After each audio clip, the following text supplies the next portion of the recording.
মন্ত্রমুগ্ধকর প্রাকৃতিক পরিবেশের এই দেশে সংস্কৃতি, ঐতিহ্য ও খানাপিনা ছাড়া আর কিছুই চোখে পড়বে না আপনার। অন্য এক পাকিস্তানের কথা আজ আমি আপনাদের সঙ্গে শেয়ার করব। পৃথিবীর সবচেয়ে সুন্দরতম লেকগুলোর মধ্যে পাকিস্তানেরও অবদান রয়েছে, তবে সুন্দর বলেই নয়। পশ্চিম এশিয়ার সবচেয়ে উঁচু বা বিশাল লেকের অবস্থানও এই দেশেই রয়েছে। পাকিস্তানের সবচেয়ে সুন্দর লেকগুলোর মধ্যে এটি রয়েছে দ্বিতীয় অবস্থানে। আপনারা যদি আমার পাকিস্তান সিরিজ, গিলগিট বালতিস্তানের হুঞ্জা সিরিজ ও পেশর সিরিজের ভিডিওগুলো না দেখে থাকেন, তাহলে এই ভিডিওর আই বাটন ও ভিডিওর ডিসক্রিপশন লিঙ্ক থেকে ভিডিওগুলো দেখে আসার অনুরোধ রইল। আর আপনি যদি আমার চ্যানেলে নতুন হয়ে থাকেন তাহলে অবশ্যই চ্যানেলটি সাবস্ক্রাইব করে পাশে থাকা বেল বাটনটি অল করে দিন। তাহলে চলুন ভিডিওটি শুরু করা যাক।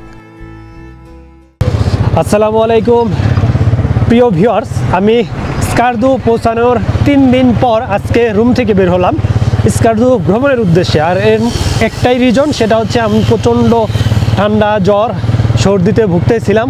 3 দিন আমার অবস্থা খুবই বেহাল ছিল, যার ফলে আমি বের হতে পারিনি, কোনো একটা টুরিস্ট স্পটও কভার করতে পারিনি, শ্বাসকষ্ট পর্যন্ত হয়ে গেছিলো। তো যাই হোক, এখন আলহামদুলিল্লাহ অনেকটাই সুস্থ আগের তুলনায়। মাথাটা অন্তত ঠিক রাখা যাচ্ছে। কয়েকদিন খুবই বাজে অবস্থা ছিল, শুধুমাত্র হোটেলে ঘুমাইছি বলতে ঘুমো তো ঠিক মতো ধরে না। তো যাই হোক, আজকে বাইকে নিয়ে বেরিয়ে পড়েছি। প্রথমে যাচ্ছি লোয়ার কাচুরা আর আপার কাচুরা। এখানে সুন্দর একটা সাইন দেখতে পারবেন, বিউটিফুল বালতিস্তান এই সাইডটাতে। আর স্কারদুতে কিন্তু ল্যাঙ্গুয়েজ হচ্ছে বালতি। হুঞ্জা সাইডে চলে বুরুশাকি, গিলগিটে চলে হচ্ছে শিনা, এই টাইপের একটা কিছু। এই তো সাইনটা, বিউটিফুল বালতিস্তান।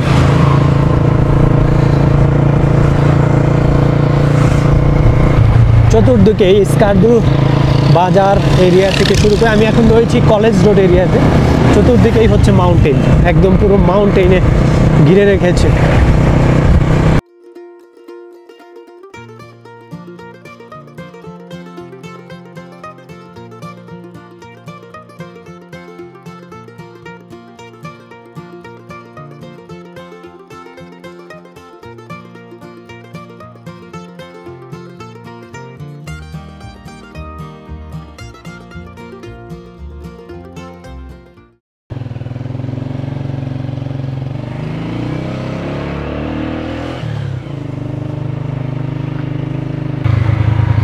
টিকিট নিয়ে আমরা ভেতরে প্রবেশ করছি।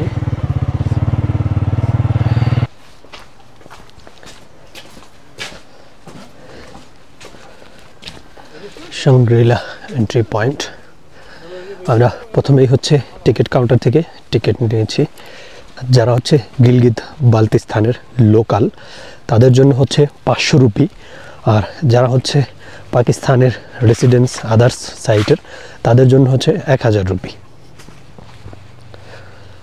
তো আমার জন্য 1000 রুপি দিয়ে একটা টিকিট করেছি, আর শাকিল ভাইয়ের জন্য 500 rupee.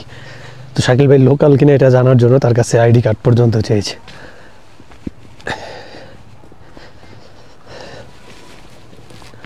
Welcome to lower Kachura Shangrila lake. আর এখন আমরা রয়েছি শাংগ্রিলা লেকের এখানে, যেটাকে লোয়ার কাচুরা বলা হয়।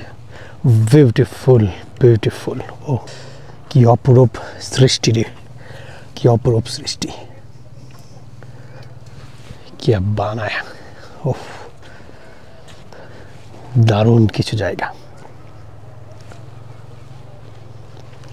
শাংগ্রিলা লেক বা লোয়ার কাচুরা লেক শাংগ্রিলা রিসোর্টের একটি অংশ। স্কারদু শহর থেকে 20 মিনিটেই পৌঁছে যাওয়া যাবে এখানে। স্থানীয়রা একে লোয়ার কাচুরা লেক নামে ডাকেন। জনপ্রিয় এই টুরিস্ট স্পটে রয়েছে থাকা এবং খাওয়ার ব্যবস্থা। রয়েছে শাংগ্রিলা রিসোর্টও। শাংগ্রিলার চীনা অর্থ হলো পৃথিবীর স্বর্গ, যা ভূপৃষ্ঠ থেকে প্রায় 2500 মিটার উপরে বা 8200 ফিট উচ্চতায় অবস্থিত। এটি একটি জনপ্রিয় পর্যটন গন্তব্য এবং অনন্য রেস্তোরাঁ রয়েছে, যা কাছাকাছি বিধ্বস্ত হওয়া একটি বিমানের ফুসেলেজের উপরে নির্মিত। শাংগ্রিলা 1983 সালে বালতিস্তানের স্কারদুতে প্রথম রিসোর্ট হোটেল খোলার মাধ্যমে প্রতিষ্ঠিত হয়েছিল। এর দর্শনীয় সৌন্দর্য ও শ্বাসরুদ্ধকর প্রাকৃতিক দৃশ্য এবং শান্তিপূর্ণ পরিবেশের কারণে এটিকে পৃথিবীর স্বর্গ নামকরণ করা হয়েছিল।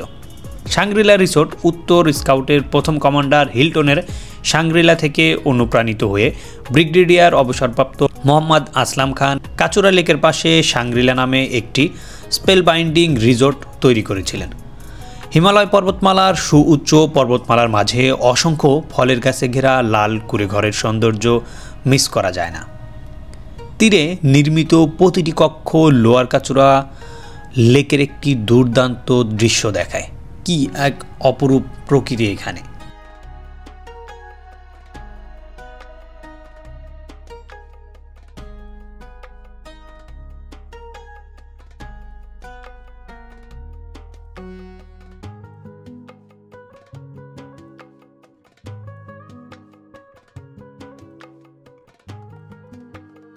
জেমস হিল্টনের লেখা লস্ট হরাইজন বইয়ের নামানুসারে শাংগ্রিলার নামকরণ করা হয়। উপন্যাসে লেখক একটি গল্প বর্ণনা করেছেন যেখানে 1920-এর দশকের গোড়ার দিকে একটি নদীর তলদেশের কাছে একটি বিমান বিধ্বস্ত হয়েছিল। বেঁচে যাওয়া যাত্রীরা কাছের একটি মন্দির থেকে কয়েকজন বৌদ্ধ সন্ন্যাসীর দেখা পেয়ে তাদের সাহায্য চেয়েছিলেন। তাদের নিয়ে যাওয়া হলো এমন একটি সুন্দর লামাশাড়িতে ভরা বিভিন্ন ধরনের ফল ও ফুলের সমারোহে সৌন্দর্যমণ্ডিত এরিয়াতে। সন্ন্যাসীদের বেশ তরুণ দেখাচ্ছিল, যদিও তারা নিজেদেরকে 100 বছর বয়সী বলে দাবি করেছিল। সুন্দর জায়গাটিকে শাংগ্রিলা বলা হতো। এটি একটি চীনা শব্দ যার অর্থ পৃথিবীতে স্বর্গ। লেকটি চারদিক থেকে অত্যাশ্চর্য সৌন্দর্য শ্বাসরুদ্ধকর দৃশ্য দ্বারা বেষ্টিত।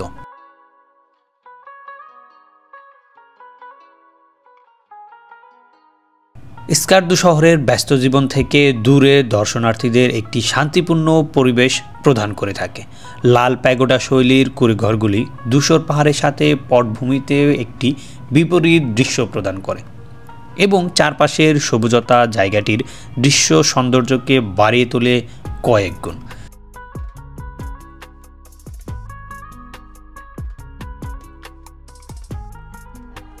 গ্রীষ্ম হোক বা শীত, প্রতিটি দৃশ্যই তার নিজস্ব জাদুকরিতে ফুটিয়ে তোলে এই শাংগ্রিলা।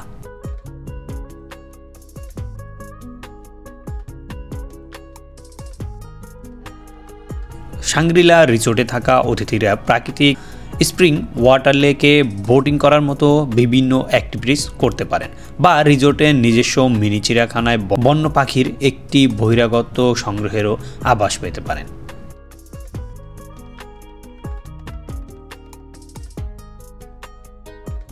ভিউ পয়েন্ট স্পন্দনশীল নীল হ্রদের সাথে মিশে যাওয়া পাহাড় এবং রিসোর্টগুলির একটি মুগ্ধকর প্যানোরামিক দৃশ্যের দেখা মেলে। এটি এমন একটি স্মৃতি যা আপনি আজীবন লালন করে চলবেন। রিসোর্টে অন্তত একটি রাত থাকার জন্য বুকিং করতে ভুলবেন না এবং আপনার পরবর্তী ট্রিপে শাংগ্রিলা সৌন্দর্যকে কাছ থেকে উপভোগ করতে অবশ্যই এই রিসোর্টে একটি রাত থাকার জন্য বুক করে নেবেন।